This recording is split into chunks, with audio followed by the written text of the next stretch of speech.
Halo, selamat datang kembali di channel Perspektif. Awas, jangan tertipu.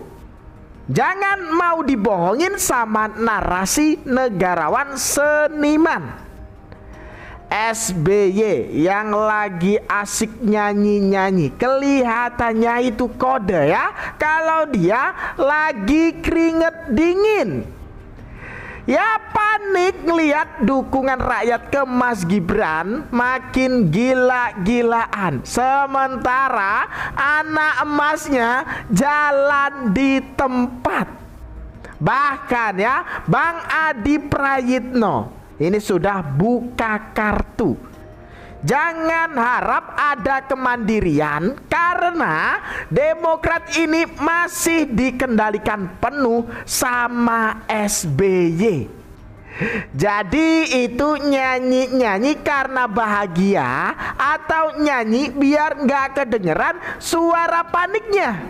Gimana ini menurut kalian? Tanpa lama-lama yuk kita tonton saja videonya.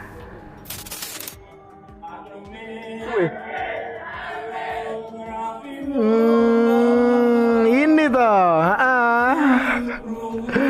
ya pidato Pak Jokowi yang berdarah-darah di Kongres PSI dibales Pak SBY dengan bernyanyi riang. Ini riang beneran atau cuma buat nutup-nutupi? Nutup-nutupi panik?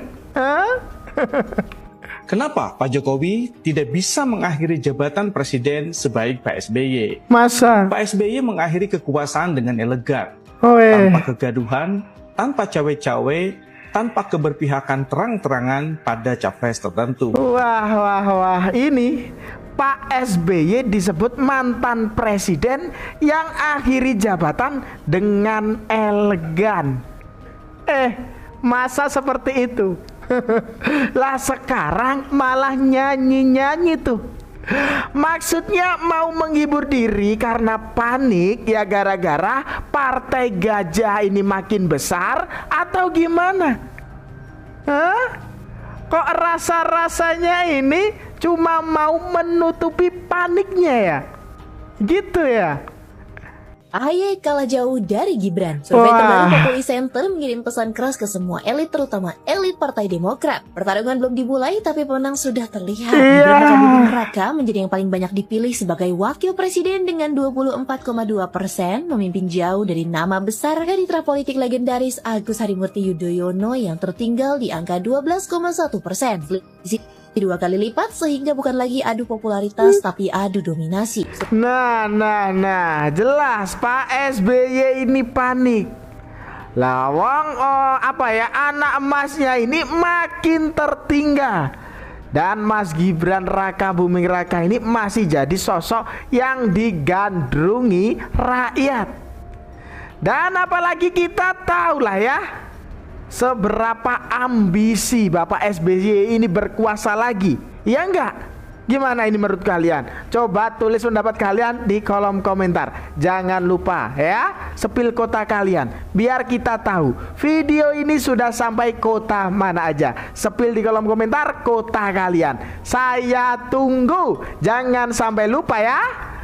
Kalau bukan AHY, apa yang bisa menggaransi Demokrat dan AHY ada di perubahan? Ini bukan soal AHY, di situ ada SBY, mantan presiden 2 periode, yang bisa kendalikan Partai Demokrat, pernah berkuasa 2 kali. Pertanyaannya, apa yang kemudian membuat Nasdem dan Anies merasa bisa mensubordinasi AHY dan SBY tanpa menjadikan AHY sebagai calon wakil presiden? Ini kan pertanyaan-pertanyaan yang sampai sekarang nggak clear.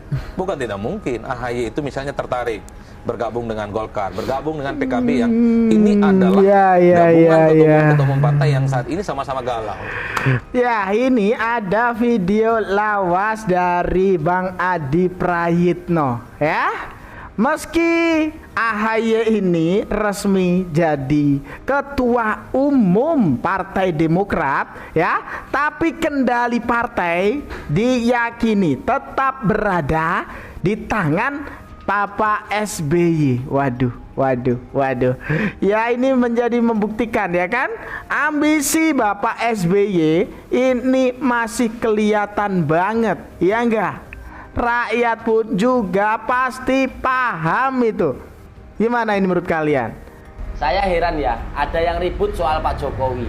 Katanya, loh dulu ngomong jadi rakyat biasa, kok sekarang masih berpolitik? Bro, kalian paham nggak sih arti kalimat itu? Pak Jokowi bilang rakyat biasa itu maksudnya beliau sudah tidak menjabat presiden, nggak punya wewenang negara, nggak bisa ngatur kementerian, nggak bisa tanda tangan keputusan. Itu namanya selesai tugas. Tapi setelah itu kalau beliau masih ketemu rakyat, masih hadir di acara, masih kasih pandangan, masih punya sikap politik, lah itu hak beliau sebagai warga negara. Yang lucu tuh begini, orang-orang yang nyuruh Pak Jokowi jangan berpolitik itu sebenarnya bukan peduli etika. Mereka cuma takut karena mereka tahu nama Jokowi masih kuat, pengaruhnya masih besar. Dan yang paling bikin mereka panas, rakyat masih banyak yang percaya. Terus saya tanya balik, kalau mantan presiden nggak boleh ngomong politik, berarti kalian maunya demokrasi itu gimana? Mau negara yang kalau udah selesai menjabat harus jadi patung, harus jadi hantu, harus menghilang. Padahal yang bahaya itu bukan orang yang punya pendapat politik. Yang bahaya itu kalau ada orang ngaku paling demokratis, tapi mentalnya belum siap beda pendapat. Dan satu lagi, Pak Jokowi itu sekarang bukan presiden, bukan pejabat, bukan penguasa. Jadi kalau ada yang bilang beliau masih berpolitik, ya emang wajar. Karena politik itu bukan milik elit doang. Politik itu urusan semua warga negara. Dan kalau Pak Jokowi masih mikirin arah bangsa, masih jaga stabilitas, masih dukung yang beliau percaya, itu bukan gila kekuasaan, itu namanya negarawan. Negarawan. Nah, masalahnya bukan Pak Jokowi ikut berpolitik. Masalahnya kalian belum siap kalau Pak Jokowi masih dicintai rakyat. Gimana pendapat kalian? Tulis pendapat kalian di kolom komentar. Salam Jigigi. Tetapi berkat kerja keras kita semua, utamanya yang kita hormati bersama Bapak SBY, yang tidak kenal lelah turun gunung pagi siang malam. Saya lapor dulu. Ternyata juga ikut-ikutan. Iya. Oh jadi seperti ini ya akhir jabatan elegan ya versi mereka itu. Begini. Kita menang besar. Boleh tepuk tangan. Ya. Ini waktu Pilpres kemarin kan. Prabowo Gibran terpilih sebagai Presiden dan Wakil Presiden Republik Indonesia masa bakti 2024-2029 dengan capaian yang sangat baik, 58,58%. Satu putaran. Dan satu putaran itu, kemenangan besar itu tidak terlepas dari perjuangan Partai Demokrat. Ini yang kemudian menjadi tidak heran ketika banyak pihak yang mengapresiasi keringat perjuangan Demokrat untuk memenangkan pasangan Prabowo Gibran ini. Bahkan Bapak Prabowo Subianto beberapa kali menyampaikan hal itu secara langsung kepada saya maupun kepada Bapak SBY, termasuk secara terbuka. Artinya Demokrat dinilai telah menjalankan tugas dengan penuh tanggung jawab. Dengan mesin partai politik yang solid, kita berhasil bukan hanya untuk memenangkan battleground di Jawa Timur, tetapi juga di berbagai daerah di Indonesia. Ya ini tadi ya AHY ini ngaku sendiri SBY mau turun gunung. Lah kok masih ikut campur ini? Kalau masih sibuk bener ya turun gunung seperti ini, ya jangan jual label elegan seperti itulah. Elegan kok masih cawe-cawe ini gimana? 10 tahun saya memimpin negeri ini dengan dukungan penuh Partai Demokrat, tidak pernah terlintas dalam pikiran saya, apalagi melakukan cawe-cawe dan intervensi buruk untuk merampas kedaulatan sebuah partai.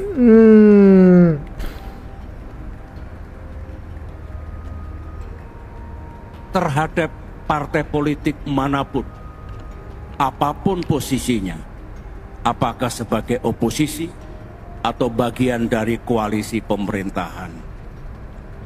Ini adalah etika yang saya pahami. Ya. Moral politik, nilai-nilai demokrasi, serta kepatuhan kepada peranata hukum, the rule of law. Ingat, godaan kepada para penguasa. Dalam dunia politik,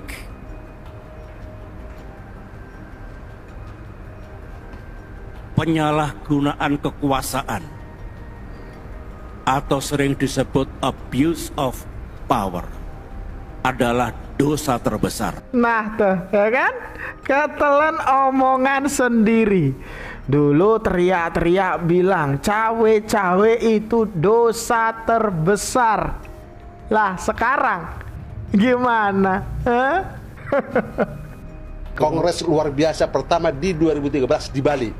Saya pimpinan sidangnya. Pimpinan sidangnya. Dan dia bilang hanya meneruskan. Udah? Oke, aklamasilah dia selaku presiden, ketua umum kan. Anaknya menjadi sekjen Ibas. Itu yang pertama kali di Republik ini, Bapak ketua umum, anak kandung jadi sekjen. Jadi selalu memecah rekor yang dia tuduh orang lain cawe-cawe. Itu padahal ini fakta. Yang lain kan belum tentu. Ini nggak tahu istilahnya apa lagi. Di atas cawe-cawe Bapak ketua umum, anak jadi sekjen. Dan ini fakta. Bukan asumsi, bukan atau prediksi, bukan. Artinya kan kalau Bapak ketua umum anak sekjen itu ya tanpa malu-malu ya? Ya tanpa malu-malu dan merasa paling demokratis. Kalau ngomong seperti SBY juga menuduh pemerintah, ya cawe-cawe menuduh bahwa akan terjadi pemilihan umum yang tidak fair. Itu kan menuduh, belum pemilihan umum aja belum terjadi. Kalau ini kan sudah terjadi, ya terjadi. Ya, tapi faktanya ya ada kader Demokrat yang sempat bongkar gimana cawe-cawenya SBY ya sampai intervensi lembaga negara. Waduh. Kalau ini beneran ya jelas narasinya ini kebalik total. Iya enggak? Ya ini persaingan di antara keduanya. Persaingan untuk apa? 2029? 2009. Keluarga Jokowi dengan keluarga SBY bersaing nih. Dan dua-duanya punya anak kan. Dengan posisi yang sama juga. Satu mantan presiden, yang lainnya juga mantan presiden. Nah, dengan posisi yang kurang lebih sama. Persaingan itu kan, satu wakil presiden, satu Menko. Kan kurang lebih sama tuh semua. Nah, dan kedua-duanya mendapatkan limpahan berkah dari orang tuanya masing-masing. Masa iya? AHY mendapatkan berkah suara dari SBY, apalagi Gibran. Gibran tuh ya luar biasa, dia dapat berkah suara dari Pak Jokowi kan. Rai Rangkuti menyebut 2029 akan jadi persaingan antara Pak Jokowi dengan SBY. Lah, masa iya seperti itu? Ya gimana ya, Bapak Jokowi ini efeknya masih kerasa banget ke rakyat. Sementara Pak SBY, ya kalian aja lah ya yang menilai. Gimana ini menurut kalian? Coba tulis pendapat kalian di kolom komentar. Kita lanjutkan saja video berikutnya. Gak ada orang yang punya mental sekuat Pak Jokowi untuk ngadepin kelakuan lu pada yang gak punya otak. Semua presiden yang pernah menjabat di Indonesia, gak ada satupun yang pernah diserang habis-habisan seperti Pak Jokowi yang dari awal menjabat sampai selesai gak berhenti itu serangan fitnah, caci maki dan hoaxnya. Sampai anak istrinya Pak Jokowi juga kena fitnah dan selama hampir 10 tahun menjabat dan gak ada satupun yang dilapori langsung oleh Pak Jokowi. Terus gimana dengan bosnya lu sendiri? Sepanjang sejarah pemerintahan bosnya lu, ada nggak yang sampai fitnah kalau SBY itu turunan PKI, ijazahnya palsu? Bosnya lu kalau ngerasain apa yang dirasain Pak Jokowi, mungkin sekarang udah kena mentalnya dan lagi dirawat di rumah sakit jiwa.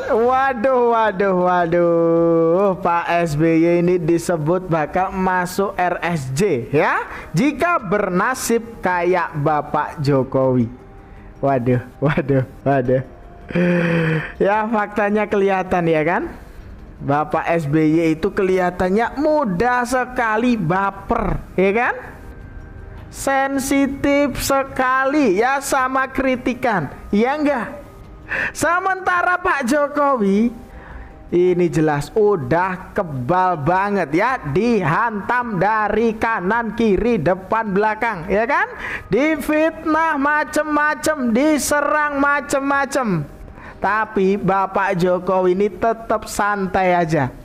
Beda jauh pokoknya. Gimana ini menurut kalian kalau sudah seperti ini? Tulis pendapat kalian di kolom komentar ya. Dan itu tadi sedikit informasi yang dapat saya sampaikan dalam video kali ini. Jangan lupa subscribe channel Perspektif. Dan jangan lupa juga share video ini ke grup WhatsApp atau yang lainnya itu. Ada kurang lebihnya saya mohon maaf ya. Sekian dari saya. Terima kasih.